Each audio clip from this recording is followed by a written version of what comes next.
Hey boys, welcome back to some more Nrl Supercoach. It's going to be the round 2 preview. An exciting round coming up. We've obviously got our first major full round. Last week was a bit all over the shop with the Vegas early than the rest of the games, but round 2 we are back into normal proceedings. And there is a lot of value this year. I feel like there's just there's so many good options in, the front row. Simply put, the fucking front rowers are killing it. Back row, I'm still pretty torn. Dummy halves, I fucking have no idea what I'm wanting to do. Halfbacks, I really want Hines. I really want a Hines with his draw coming up, but I don't think I'm going to rip my team apart to get him. Although it's not even that crazy to get him in. I would have to use a boost, so I don't think it's worth it, but I've got 200k in the bank as is. The 5'8's also a bit of a issue. Centre wing looking very strong. Tool picky. Unfortunately, I think this one might come back to not necessarily. Well, it will hurt a little bit because most people had 4 centre wingers that went like 70 plus. A lot of people had just their full stack of centre wings killed it. So Tool picky getting 30 for me as a pod is a bit of a, it's a bit of a kick. But the Warriors, I don't know. He is the one guy, like I don't know. It's a bit of pride being like, should I just hold him to see if he comes good? Or not even him. Like he scored 30 in like base and just had no footy. He just has to score a couple of tries. But the thing is it worth holding for couple of tough games? I don't know. We'll see. The fullbacks, they're pretty locked and loaded for now. There's obviously some, there's some value. Well, not necessarily the value, but the point scoring is on offer. Ryan Papenhuyzen looking sharp, looking really sharp. Obviously the Eels defense was just fucking atrocious, but boy, he looked quick. There was a couple of moments where he caught the ball and off the right and left foot, he stepped as he was catching it and just bang straight up the middle line break. He bombed a try that way. Also scored the try when he passed it, ricocheted and scored himself. But there was a couple of plays and off left and right, he just went bang and just straight through. So, Ryan Papenhuyzen 600k. It's very fortunate that the Storm have the bye this week, and then they take on Penrith in round 3, so we get the extra week, and then you never know. Iongi, if he makes a bit of cash pretty quickly, going to Ryan Papenhuyzen, Reece Wild, there's definitely plays on offer. So what are our biggest concerns? Obviously, the dummy half. I think...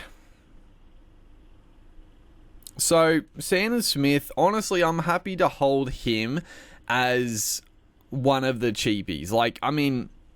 Yeah, sure. If he didn't score that try, his score is very bad. But at the end of the day, he's a starting, well, not halfback. He's a starting 5'8". He's goal kicking, and he's just got that. He's got that attack in him. He is a bit of a try thief. He's got a good pass in him. I think out of the halves, him versus Townsend, I think Sanders Smith is the guy to create more. So I'm not that concerned. It's just the biggest issue with Smith is just the draw is really fucked to start the year. That's the worst part. They take, honestly, I love it because I hate the Roosters, but if you're a Roosters fan, you literally... take on the Broncos, Penrith, then you get 3 good matchups, Warriors, Gold Coast, South, and then you take on the fucking Broncos and Penrith again. That's insane. But, after this Penrith game, honestly, I'd be pretty happy to roll Sanders Smith as my number 1 dummy half against New Zealand, Gold Coast, and South. So, I'm happy with that. Hold him long term until... he tops out if he gets to 400, 450. if he gets high, if he gets on a bit of a run in a few games, then he could get at a decent price, and then I think get rid of him. Like, if he gets to a good price, I think get rid of him as soon as possible, because there's obviously the chance that he could lose his cash very quickly if the Roosters have, tough little draw. It looks pretty good. I mean, they got two, like I said, Penrith Bronx. Either side of that, it's not that bad. So, yeah, when did they don't even take on the Storm for fucking... Yeah, it's around 21. That's the only other team. I guess the Sharkies, Dogs, but that's fine. I mean, Sandon Smith locked in. Mamazoulis, I got to get rid of. Honestly, I can't deal with it just because he's so goddamn frustrating to watch. Just his lack of running. Like, I guess it was Wayne Bennett telling him not to, because like I said in the wrap up, there were 100% times where the option was there were no markers. Bro didn't even look to run the football, which is disastrous for Supercoach, because you cannot rely on him getting 40 tackles a game. It's just not going to happen every week. There's every chance he plays less minutes. Because I don't know the rotation, because obviously Ty Munro getting injured, Sullivan went to centres, so we don't know if Sullivan was going to spell Mamazoulis earlier in the game or not. If we look, who do I want to get in for him though? That's the real question.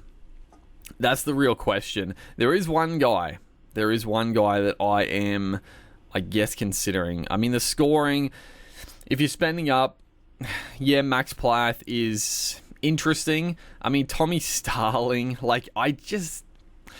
really don't want to trade sideways to Starling, if I'm honest. I mean, Starling could be really solid and average 50 to 60 through most of the season, and I could miss a trick not just going him, but I don't know. They got the young kid Paddy. I guess it's interesting because the Raiders... it's weird because the Raiders signed Jaden Brayley. Obviously, that's not happening till next year, but it does make it seem like Owen Paddy, they definitely don't think he is quite ready for the rigours of week-to-week NRL first grade, which is fair, young kid, but I'm shocked that they signed Brayley. I don't know, it's weird. It's a weird one to me. It does sort of, like I said, maybe gives me more confidence that Starling's going to play consistently that 60-minute role. And I mean, Starling for 60 minutes just shits all over Mamazoulis for 80 minutes, absolutely. I mean, he played 68 minutes. He did have some attacking stats, so, I still think there's the potential he's going to, have some dud scores as well, but he does have that attack in him. He does actually run the football, which is nice. The Raiders, it's a pretty okay draw. I mean, they got the Broncos this week, which is tough. No Tarpany, don't love it. Manly, Cowboys, Sharkies, Parramatta, Gold Coast Dolphins, not too shabby, but I don't know. I think I wouldn't do the trade to Starling this week just because they're taking the Broncos. Should be tough through the middle for them. He is a guy that if I don't trade Mamazoulis this week, then for sure I'll just keep an eye on. If he does play 70 minutes again, looks good. Could just sideways trade to him, which isn't necessarily sideways if he's going to make a lot more cash. I mean, that's the thing. And also be a better playable option, I guess. But in saying that, like I just said, Sandon Smith, I'm happy to play Sandon Smith barring the Penrith and Broncos games. So that's where I'm I'm still not that keen on going another dummy half that I need or want to play necessarily. If we go down Blake Brayley, not interested. Harry Grant, obviously not going to pick up now. Karen McInnes, I was somewhat keen on him. 61, it's fine. He'd do a job for you. Marshall King, similar. Corey Pakes, I'm definitely not that keen on Pakes. Yeah, the minute split with Walters, I think, is not good, and Pakes doesn't have the best base. He did score the try. I mean, it's just such a Denny Levi with Pakes. Like, if you started with him, sure, you're going to make some cash. I do think he'll potentially lose the cash pretty quickly if if the tries dry up. But, I mean, you know, with a Payne Haas, Carrigan, those boys around the ruck, Xavier Willison, just a barge over, he could definitely jag some attack. So, it is what it is. Connor Watson, not keen. Crossland's the other guy. Crossland is similar to Starling. I'm not going to go Crossland this week, obviously. The big inclusion of Adam Elliott, it's going to give us a much better look at how they use Crossland, because he played big minutes in this game. He played, obviously, a decent amount at dummy half, and then he stayed on the field and played at lock for, good minutes. He played 60 minutes through the middle. Heaps of tackles, few runs here and there, 51 points. But, we'll see if, with Elliott back in, he's obviously an out-and-out lock as well. Frizzell starting at lock, I don't know. If Crossland plays those big minutes through lock again, then I'd probably... Well, no. I was just going to say I would probably rather go Crossland, but the reason I didn't actually start with Crossland originally was due to having too many Newcastle Knights players for the round 4 bye. But I guess in saying that, I don't need to play Crossland for round 4. I've got Sandon Smith, so it doesn't necessarily matter that I've got Crossland as well. I'm not going to want to play Sandon Smith and Crossland. Like, I'm going to have better players than one of those two guys in my 17 or 18. So Crossland and old mate Starling are definitely on the watch list. There's no other guys that I'm that keen on. The only other cheapie... we don't need to do that. The cheapie I'm interested in is Riley Smith. Riley Smith I am very, very keen on. And it's like... excuse me. It's sort of good that he scored so poorly. I'm still... Like, watching the game, the eye test, I can't believe he only scored 16 points. But again...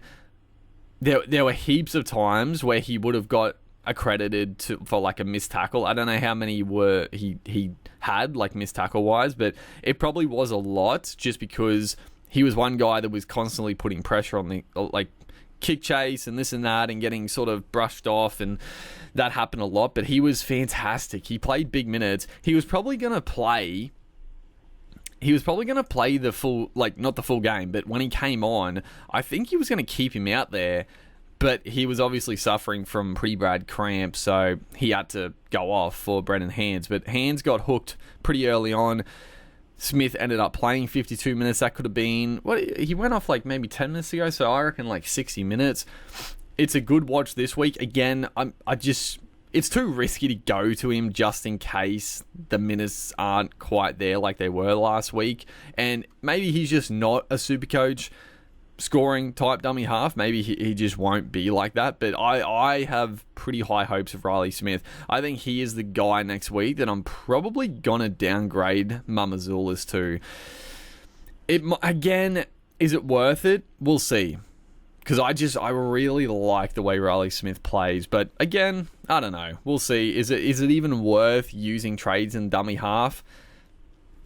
Maybe not. Maybe not. But yeah, not much else to really talk about with the dummy halves. Pretty mediocre, as we were expecting. It's a bit of a shit show in the dummy halves. Moving on. The front row forwards, I'm feeling pretty good about. Obviously, Terrell May, Corey Horsburgh locked in. Honestly, I'm happy with Simpkins being a nuff duel. It's fine. I know the Dragons... what's his name?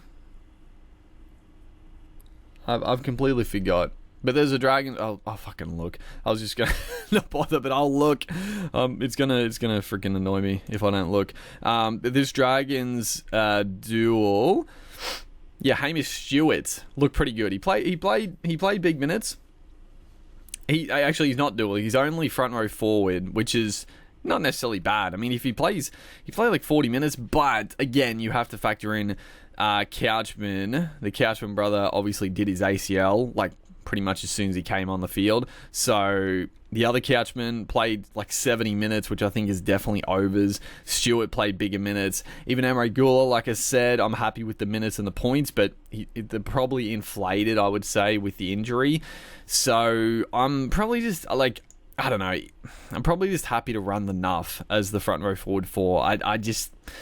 It is what it is. Nrl Gula, like I said, he'll be a good watch this week to see, with Blake Laurie coming onto the bench, if the minutes drop by any significant amount. I still think he's got pretty good Supercoach game about him. He's always had an offload. He's got a little tackle bust. He's got good footwork for a big man. So I'm happy with the Gula pickup, but obviously if the minutes drop drastically, then he is definitely a guy to potentially upgrade to one of the other very, very value front row. I mean, you've got Tino, you've got Lindsay Smith. There's so many. There's honestly so many. Even if you wanted to make a bit more cash to get in a Payne Haas, I don't know. Like, Payne Haas is obviously, like, the performance he pulled out was unbelievable, but the Roosters pack was fucking dreadful, and he did only play like 50 minutes. It was definitely down, so I think there's better value than Payne Haas. He's obviously, if you started with him, fantastic. Again, like he was good value to start with, 640k, but I just couldn't justify spending him and Terrell May for like 600k. But now I'm like, fuck, just spend up in the front row forward, apparently. The back row. So Preston, honestly, I'm happy to lock and load. I mean, okay, if he comes out and just scores like 40s fucking for the half of the year, then sure, I'll look to get rid of him. But I think Preston is in for a good season. The points will come. He's got good base for a back rower. I'm very happy with him. We'll switch it now just for like my top guys. Olakau'atu, obviously lock and load. Hosking, I mean, Hosking is on the chopping block, I guess, because yeah, if he's not playing 80 minutes, then for sure. But even when he still scored 57 in like, I mean, he's an absolute gun, dude. He's so good. He's only 500k. He played 66 minutes, 57 points. He did have a little bit of attack, but did he get dudded? I don't know. Fuck, whatever. It doesn't matter. He only got a few points for that attack, so it was mainly base. Like, he's such a freak. So, I don't know. If he plays 70 minutes every week, scores like 60, there's no need to get rid of him. You probably just hold long term as well, because he's got that about him. But we'll see. Obviously, I'll wait and see on Hosking. Alex Seyfarth on the chopping block. Again, he had the head knock. He missed 15 minutes, but yeah, I just don't. It is one of I said it in the wrap up. I was disappointed with myself for going Seyfarth, but I guess the funny thing about it is that if I didn't go Seyfarth, I probably would have gone Finifuyaki, which would have fucking annoyed me even more because he got a head knock and he's going to miss this week as well. But I thought Finifuyaki actually looked very good in round one. There's other very good options. Obviously, you've got the cheapie in Gazewski, which I don't know. I still don't know. And then Naf White. I mean, so Lockie Hubner, he's locked in. He looks an absolute goer. He's not going to make a ton of cash, but he's going to be a rock solid 40-point scorer. He'll get through his tackles. Yeah, he'll make a good bit of cash, and if you need to play him, he'll do an okay job for you. He's lock and load. But yeah, Seyfarth and White both watch and sees. I mean, I've heard a few people saying with White that maybe because the Roosters were getting dominated, that Robinson kept him off the field for a bit longer, giving the young guys a go.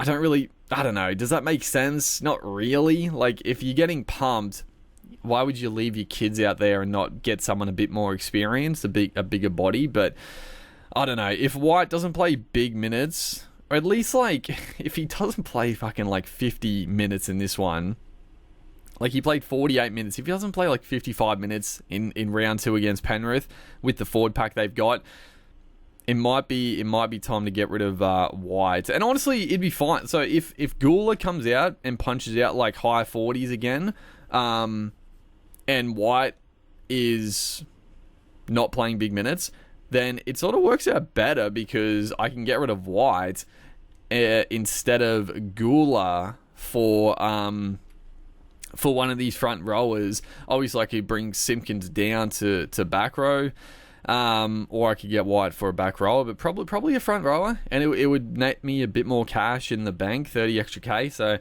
it makes a difference. And obviously, like I said, Seyfarth is on the watch list. If we look at...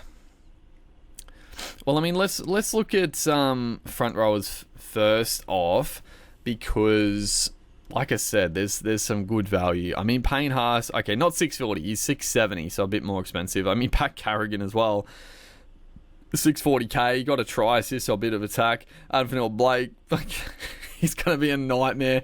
Dude, 22% of people start Nrl Blake, which fucking does my head in. I don't know how people were spending this much money in the front row, but they got the points. They got the points. I'm like, did they have Terrell May and Horsburgh as well? I mean, sure, I guess. Like, it worked out very well for them. Lindsay Smith, 73. I mean, the only thing with Smith that I really hope... So, Liam Henry is on the extended bench. I really hope Henry is fit and he comes on the bench for Eisenhuth, because Liam Henry is the one front rower that also looked really good last year. He sort of came into his own. He started playing big minutes, got through a mountain of work. He was a sensational cheapie for me. He did such a good job. There's obviously the chance that, like, I think Liam Henry definitely plays more minutes than an Eisenhuth. Like, Eisenhuth is really, like, I don't know, he comes on for a very short spell. Henry comes on, plays pretty big minutes. So if Henry comes onto the bench, then we'll get a better look at Smith to see if he does still play like 60 minutes. If he does play 60 minutes again this week, then it's hard not to try and get him in. I mean, he's an absolute goer. I said at the start, I'm not disappointed for not starting him, because, I mean, my two front rowers went very good. So, yeah, it would have been nice to have him as well. But I was never going to spend that much money to start with in the front row. Like, it just wasn't going to happen. So I can't be like, oh, I wish I did it, because I wasn't going to. Toby Couchman, I really like Couchman for sure, but I don't know. I personally think I would much rather Smith. I mean, Couchman played 70 minutes with that injury to his brother. I mean, he's obviously a mobile forward. He's got a big motor on him, but he's not going to play 70 minutes every week. I think that's pushing it a little bit. So I like him, but I'm probably a little bit less keen just with that injury. I mean, again, another watch. If he comes in and bangs out big minutes, then sure, but I'd probably rather pay a little bit extra for a Lindsay Smith. I mean, Jai Arrow was actually pretty good. He's finally starting the season not fucking absolutely injured already, but I'm not going to go him. Emery Gula, Joey Tarpany could be a good pickup. Middle of the year again for cheaper, as he always is. Who else have we got? Anyone else of note? Obviously, you got Hamish Stewart there. Any other... So, Stefano. Dude, 14% of people. That would be a killer start. I still think you'd probably just hold Stefano, but man, the scoring... I mean, and it's fair. Like, they scored so many points. Like, his base was just non-existent, obviously. And now they have the bye and then Penrith. So it's a bit of a shocker if you started with Stefano, for sure. Anyone else? Not really. That's probably the only front rowers I'm keen on. Lindsay Smith's probably the guy. If I was going to spend up in the front row. If I was going to spend up in the back row or spend down, who are we keen on? So, Tupanua top scored in the fucking back row. That's so funny. Carrigan, Eli Katoa, don't get me wrong. I would love to try and get in Katoa after this little rough start. He would be, I mean... Yeah, he's definitely a target in a few weeks, I would say. Katoa, he's gonna be one of the top second rowers. He's just such a threat. No Origin. yeah, I'm going to look to get him in somewhat soonish, but not obviously pulling the team apart to get him. So Gazewski, I mean, again though, like, I don't know. I'm definitely not, like, this is the thing. I could go early, and this will be the, and for a lot of people, it is a tough choice, right? Because if you don't have to make any trades in round one, it's usually beneficial not to, because you don't, obviously scores, they can be a bit of an outlier either way. So you don't want to make a trade just because someone scored really well and someone scored badly if they still had the role you thought they would. But in saying that, there's also the factor that you only get a couple of weeks, you only get 2 weeks to make all these trades before the price rises happen. Now, not to say that you can't wait a week, someone makes like 20 to 50k and you can't get them anymore. Obviously, you can pick up someone that's made a little bit of cash already. It's not the fucking stock market. You don't have to buy at the exact low and sell at the exact high. You're always going to have plenty of cash. I've found with Supercoach, like you'll just have plenty of cash. It always happens. But it's still very nice to get on guys before it happens. So if you can make a trade that if you're like locked in to definitely doing a trade next week, but you could do it this week to get ahead of the curve, then it's not a bad idea to do one. I think doing one is probably potentially ideal in certain situations, because all of a sudden one of your guns this week could get injured, and then you're like, oh fuck, I was going to do that trade next week, but now I got to put out this fire. So it's not a bad idea to just get ahead of the curve with one trade. I don't know if I can do that just because I'm still uncertain about what I want to do. But there's obviously the thought of that. Anyone else? I mean, yeah, Gazewski, I'm going to wait. I'm going to wait to see what happens. He scored 66 with a try and a line break. But again, you can't have your cake and eat it too, because the Broncos put a heap of points on. It's like I was talking about Stefano. They put a stack of points on. His base is obviously going to be down. The same with Gazewski. The Broncos put a stack of points on, so the base was down. So you never know. He could come out this week. If he plays 80 minutes, he could base like 40, 45, and you'd be like, okay, that's much better than like 30 base. So we'll see. It'll be a better test this week, potentially, unless they pump the Raiders, which I don't think they will. So we'll wait and see on Gazewski. If he does come out and play 80 minutes, then I think I'll probably just go him. I'll trade down Seyfarth or potentially Naf White. We'll see what happens. Who else? I mean, Tommy Gilbert is obviously he's pretty tempting. He is pretty tempting. Yeah, he was a bit of a machine, right? He played way bigger minutes than I thought he would. He played 56 minutes. He scored 64 points. He was in everything. Don't get me wrong, I would much rather have Gilbert than Seyfarth. It's just the fact, like, would you do the Seyfarth to Gilbert trade? What does the Dolphins draw like? Obviously, he's a forward, so it's not necessarily that big a deal. The draw. When do they have their bye as well? Okay, their bye's not till late. So Newcastle, Tigers, Bronx, Gold Coast, Penrith, Melbourne. Yeah, it's it's a pretty decent little draw, and then it gets tough. I don't know. I don't know. I do like. I mean, Gilbert was very, very good. Going down. I mean, Kai Pearce-Paul was pretty solid. He looked a lot more threatening than last year, but it was a good matchup. So I wouldn't be that excited. Hopgood. I thought Hopgood was actually going to score more than 58. He was offloading. He was in everything. It's just, again, there was so many points that the base was down, but I think Hopgood, pretty good start to his campaign. Not really many other back rowers on that keen on.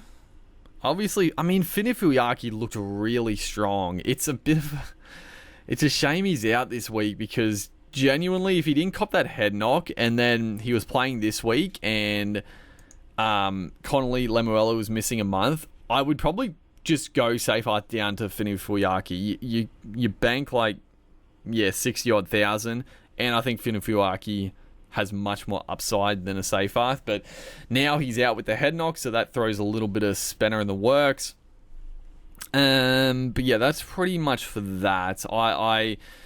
It's a wait and see on Gazewski. I don't think there's any other primo back rowers. I'm not going to look to get into the team just yet. I mean, Tommy Gilbert is a bit of a wait and see, I guess, as well. The halfbacks. So, interesting with the halfbacks, because don't get me wrong, I really want to get Nico Hines. Not the Dragons. The Sharks have a really good draw. Thankfully, they're taking on the Cowboys in Queensland, so surely the Cowboys turn up. Just please, for the love of God, defend your asses off. I can see the Sharks putting on some points. Then they take on the Rabbits, Bulldogs, Canberra, Manly, Newcastle, West, Para, Manly again. It's a really, really good draw.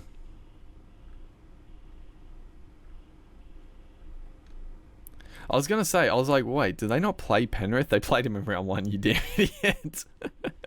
But they only have to play Penrith once. Also, they only play the Broncos once. They do play Storm twice, but yeah, I really want Nico, and I could afford him this week. I can't pull myself to do it, because there's other options now. There's other options if Duffy doesn't end up making a bunch of cash. Jamie Humphries looks very, very good. He'll be goal kicking. He's at 300k.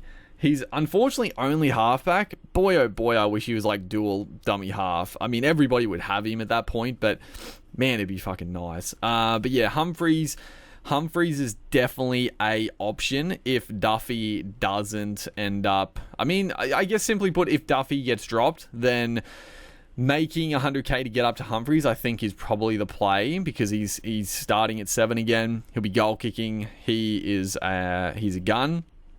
I mean, Cherry Evans 130, Reynolds 105.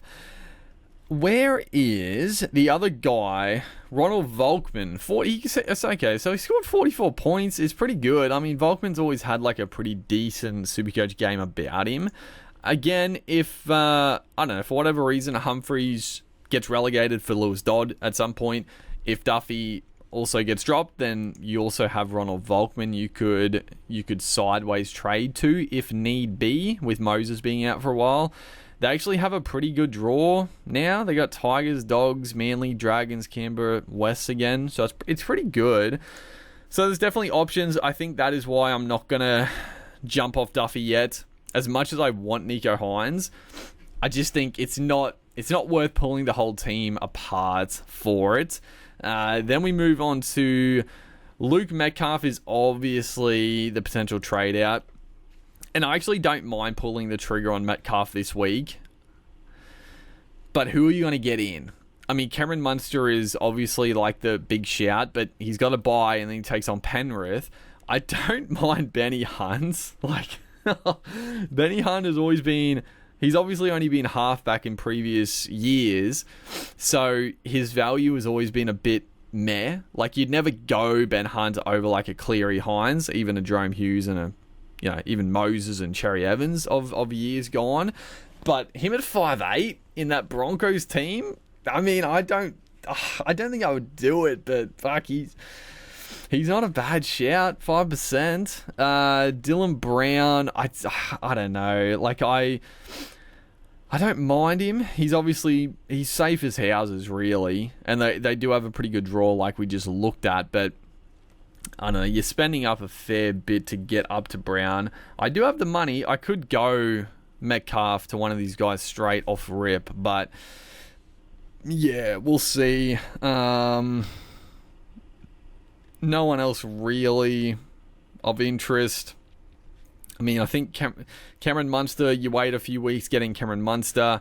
Benny Hunt, I don't mind. Dylan Brown's still very good. Like, you could just go Brown, honestly. at 650k. I mean, Jesus Christ, I started with Brown at 800,000 last year, like a lot of other people, but yeah, we'll see. Metcalf, I still think I'm going to give another week. He's still the goal kicking halfback. It's a very good role to have in Supercoach. And then the centre wing's pretty locked and loaded. The one obviously cheapy, Tamale. I'm definitely not going to go Tamale this week, as much as a lot of people are keen to. Just the fact Hopewadi has come in for Savage, who's suspended, and I think it's going to be a shootout this week. And if Tamale has a bit of a shocker and Hopewadi looks solid, there's every chance the Savage comes in and replaces Tamale and Hopewadi keeps the spot. So, I don't know. I personally, I didn't start with Tamale because of that risk. So, for me, I'm like, why would I risk it now to trade him in when the exact same... Like, that's why I didn't start with him. So, even though he was very good, so were the other Raiders backline players. Like, Savage was excellent. Timoko was great. Chris was very good. It's just out of Hopewadi and Tamale, so I'm happy not to go him. It's just, like, the other guys are fine. Obviously, Purdue is the one sort of... If the Cowboys struggle, then he could find himself out. And Tuapiki is obviously the guy that's... we're not sold on the Warriors, basically. I would love it if they put him to fullback. Put Chance into the centers, bro. And then the fullbacks are locked in. Obviously, I'm also going to play Iongi this week for sure. We will get to sit starts in a second here, but who... So, Tuapiki. I mean, I guess the easiest solution here is obviously wait to next week. If Tamale keeps a spot and Tuapiki doesn't come out and go bang bang with a couple of tries, then Tuapiki down to Tamale banks us another couple 100k and we can do a lot of damage. We can honestly fucking get in Hines pretty easily at that point. But Tuapiki down to Tamale. Any other guys? I mean, Tuipulotu, I mean outside of Val Holmes is a very nice spot to be in for sure. But I think the Dragons have a bye in round 3, if I'm not mistaken. They got a bye in round 3 and then they take on Melbourne. So yeah, I wouldn't be going Tuipulotu. Jason Saab, I mean, I can't. I mean, you can. If a team is going crazy, then you can have more than 3 of the same team. Like, you just have to be wary of when the bye's coming up. If Tommy is firing and Manly are killing it, then Saab, he is the guy that can go big. So I'm not going to, but he's interesting. Nick Meaney, he's got a great role. Defensively, he's still dog shit. Like, when the Eels scored tries, it was still down Meaney's edge. Defensively, he's just no good. But attacking-wise, very good. He's got the goal kicking. It would have been nice to start with him, but again, they got the bye and then Penrith, so it is what it is. Jermaine Asako bagged a couple of tries, so 11% of people started with Asako, which is surprising. I mean, he's at a good price, but... It is what it is. Jesse Arthurs, I guess if you wanted to downgrade, I'm happy to just hold Tuapiki. If Arthurs comes out and kills it again, then yeah, you could downgrade to Arthurs. If Tamale doesn't get named in round 3, you can make him some cash. Arthurs will make cash. It's not bad. Jesse Ramian, 630k. But again, do I want to spend this much money in the center wing? It's not bad. Like, fuck, they have the ceiling on them, so it's definitely not bad. And Ramian, I don't really have any Sharks. It would be nice to get a piece of the Sharks, like, team, really. Like, they've got some points in them, that is for sure. And Ramian's always had that Supercoach game about him. I don't mind that, honestly. I mean, I could go this week. I'd go this week against the fucking Cowboys. Dude, is he up against... He is the right center, so he'll be up against Purdue. Oh, boy. I can't... the pride is telling me I can't get rid of Tuapiki after 1 week, dude. I just can't do it. It doesn't feel right. Oh, boy. Fletcher Sharp also... very interesting. Unfortunately, he's not he's not dual 5'8" centre wing. It's annoying because, like, they said he was going to get named at 5'8", so I'm surprised they didn't give him the 5'8" dual, like 5'8" fullback dual or 5'8" centre wing dual. He's fullback centre wing. If he was 5'8", honestly, I would be, like, pretty close to bringing him in. Like, I just think the attacking upside, he's going to have the attacking upside all year. He's just on the football at all times. But, yeah, could be a pickup after their bye. Like, I think after their bye could be a really good spot to try and target Sharp. His price shouldn't get too out of control unless, obviously, he scores big next 2 weeks. But he's not going to get crazy expensive yet. I mean, Tuivasa-Sheck, I think, I don't know. I'm not going to go Tuipiki to Tuivasa-Sheck. I took the antipod on Roger, and, I mean, if Tuipiki's not getting great ball, I mean, they were going to Roger a hell of a lot more, but, again, he scored 73, he got a try. It's still not that impressive. Val Holmes was 70. Where is... I mean, even Isaac Tungo is somewhat... interesting, but the one guy I'm actually pretty keen on, I mean, I was keen on Zaitas. I thought he was going to goal kick, but obviously Jamie Humphries kicked goals, so I'm still glad I didn't go Tas, even though it would have net me more points. And maybe, I mean, I don't know, maybe Tas will be a pretty solid pickup to start the year at 320k. It would have done me okay if I did, but it is what it is. Where is, well, he'll be really low, Casey McLean. Casey McLean, I'm very keen to target. I know a lot of people are trading him out, which I don't understand. He could go massive. What is his break even? It's only, I guess, yeah, he's pretty cheap, so it's only 87. He could definitely, I was like, oh, he'll lose a bunch of cash in the next couple of weeks when price rises or changes, whatever. But it's only an 87 break even, so he's probably, honestly, he's probably going to hit it against the fucking Roosters. I was really keen to target Casey McLean after that. But then they got the Storm in round 3. I'd be really happy to try and target McLean in round 4. Yeah, I'd be really happy to do that. They got a very solid draw after that.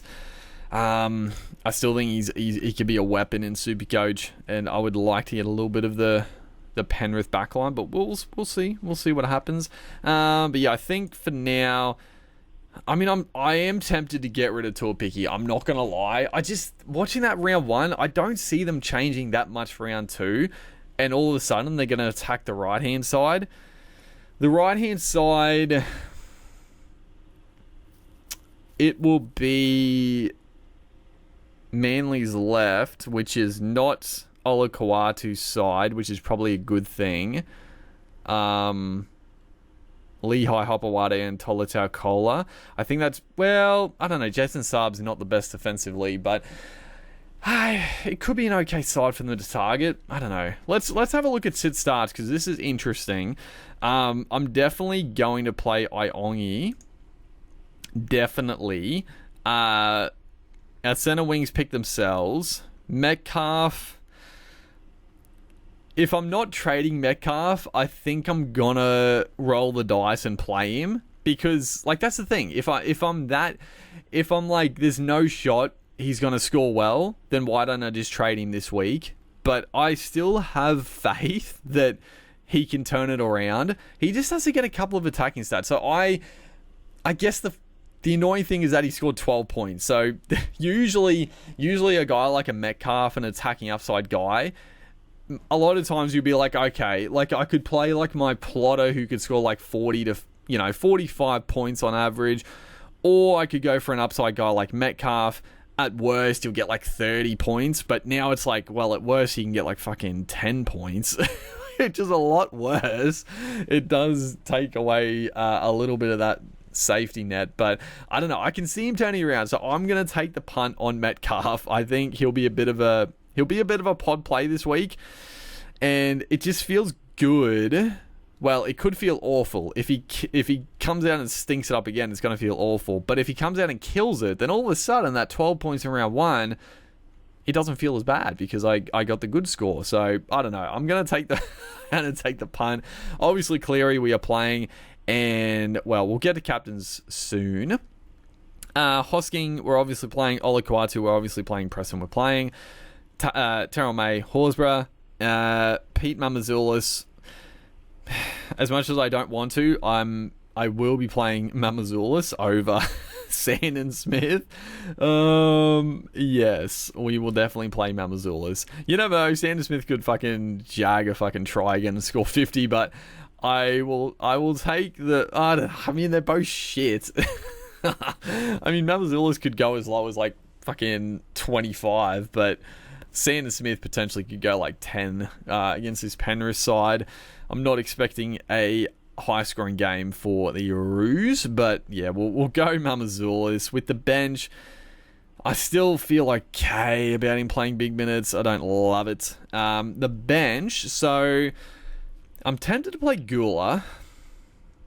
Seyfarth against the Eels. I mean, I think you gotta play Seyfarth. Again, if you're not trading Seyfarth against this Parramatta side, I think he's a pretty good shout. Like, he's not that much of an attacking threat, but he can. I mean, he's a back rower. He could jag a try. Naf White against Penrith, not that keen on, but also maybe. Duffy, definitely not playing. Dewey, yeah, I'll be playing Dewey against the Eels as well. I don't necessarily love it, but I think he's got something in him, Dewey. He's got something in him. He looked a little gassed in round one, but he started pretty solidly. I guess the one thing I sort of forgot, obviously Api Coruscant was back this week, which is good for the Tigers, but there is the fucking sniff that he could take the goal kicking. Surely he doesn't, because Dewey's been striking them very well in the trials, and even round one he kicked well. So I'd be shocked if he does, but it's gonna kill me if fucking Api Coruscant takes the goal kicking back. Iongi, we're playing. Toya, I don't really want to play Toya against Penrith. I took the punt last week. I don't really want to do it again this week. Shibazaki against Canberra, I don't mind. Purdue, I don't like against the Sharks. So, I mean, we got options. We could just go Naf White. I don't mind that. Naf White against Penrith. Or do you go Emre Gula? Emre Gula against the Bunnies pack. I don't mind that.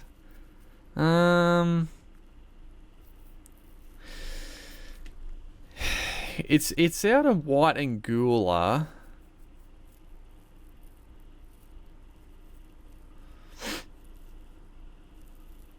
I don't know.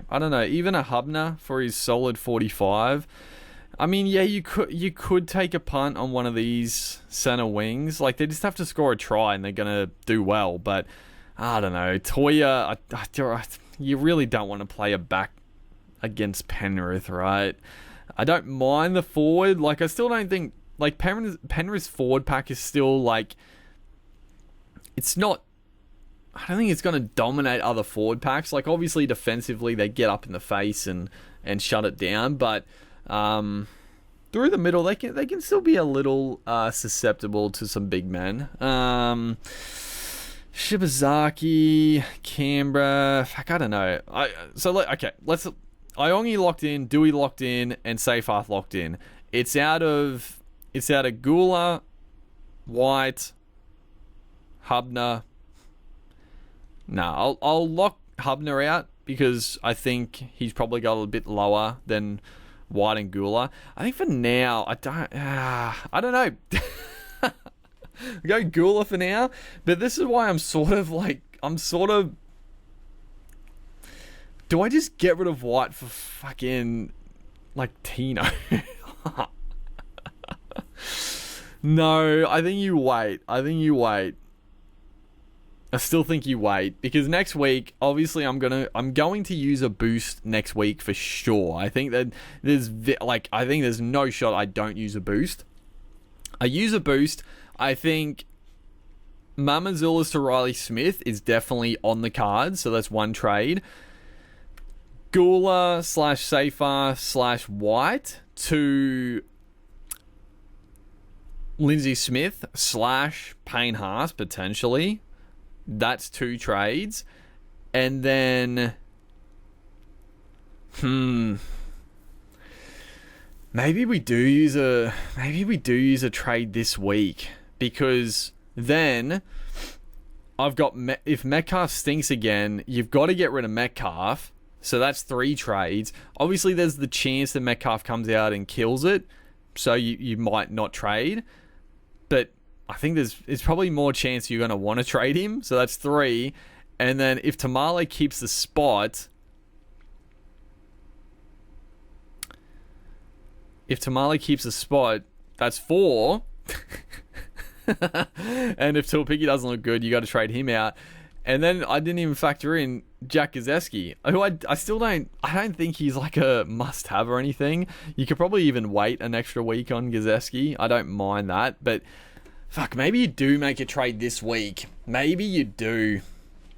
You could go Metcalf to Brimson.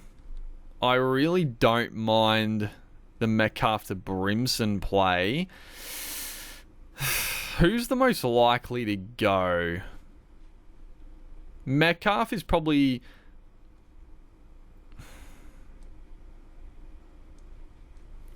And I guess, well, okay. So, next week, even if Riley Smith looks really good next week, Mamazoulis shouldn't lose cash, hopefully, and Riley Smith also shouldn't make that much cash because he scored so badly in round 1. So you're not necessarily going to have to go Mamazoulis to Riley Smith next week. I think the prices might not be like anything crazy to swing, so you don't have to do that trade.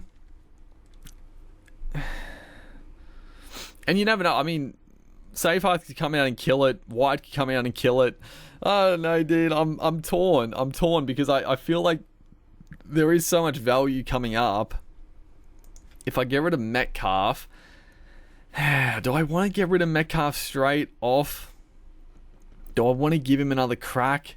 It would be terrible if you get rid of him, because I'm not going to lie, I would rather fucking Jaden Campbell than...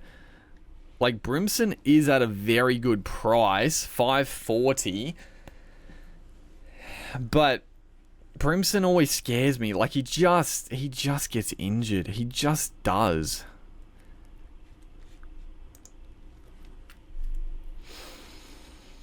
Okay. Reworking it.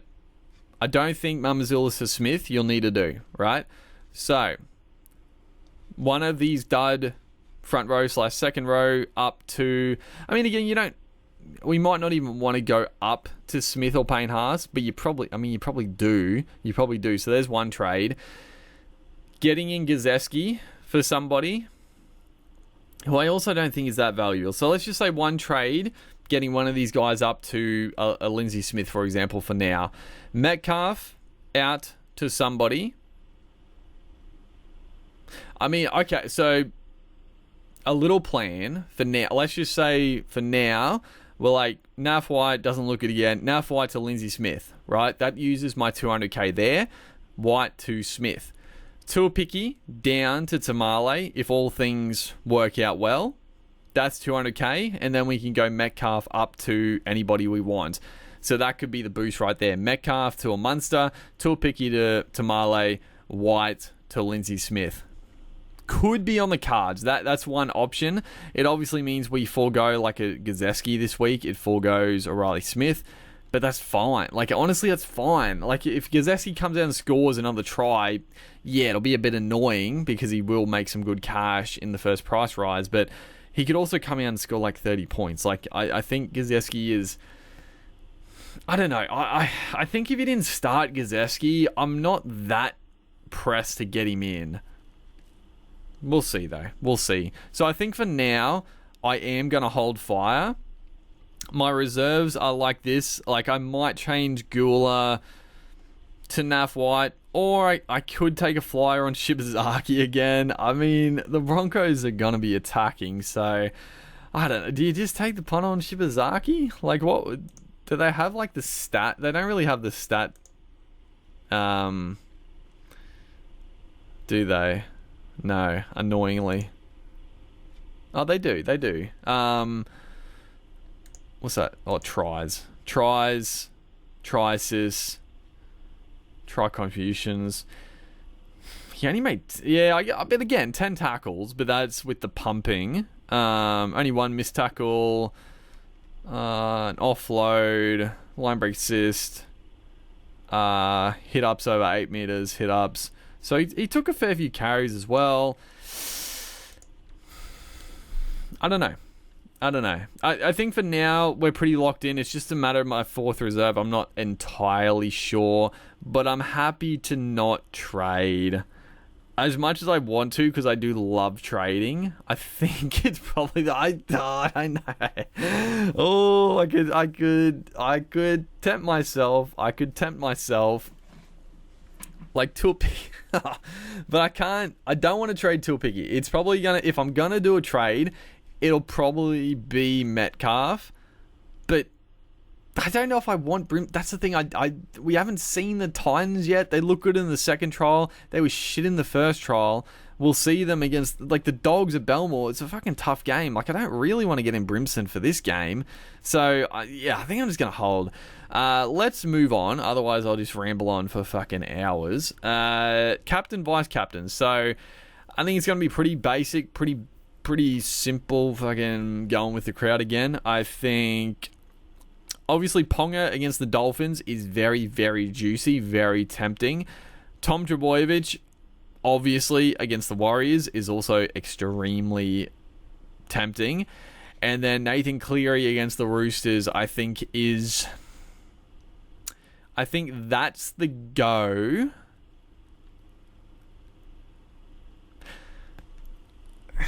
I think I've got to, because that's what most people are going to do. There is a part of me that's like, surely the Roosters fucking turn up a bit. Like, I know the team is looking pretty weak, but it's still it's still got some decent quality. Nah, it's not at Penrith's home ground like it is. It's at Combank, their fake home ground, I guess, this year. I'm going to go Cleary captain, and then it's a bit of a fucking crapshoot between Ponga and Trbojevic. I know Trbojevic will definitely be the most vice-captained just because he looks so good. But the Warriors at home should be a different beast. But Manly, it is so damaging. It's hard. But then Ponga against Dolphins is I really like Ponga against the Dolphins. The Dolphins, they can be very leaky. I'm not overly convinced. Ponga also has the goal kicking. It's tough.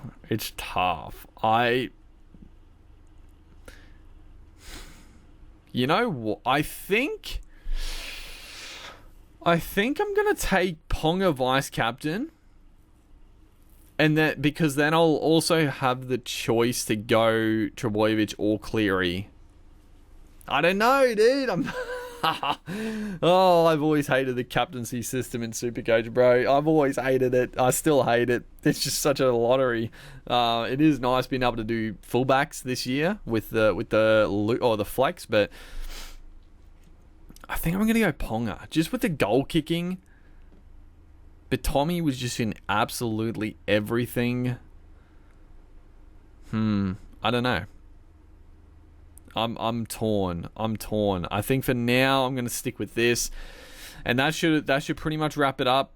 For not doing anything with the team, we have definitely rabbled on for long enough. Hopefully, guys are enjoying the content. Let me know any questions in the comment section. I'll do my best to answer them before Thursday night footy. But yeah, make sure to like and comment. I'll see you guys in the next one.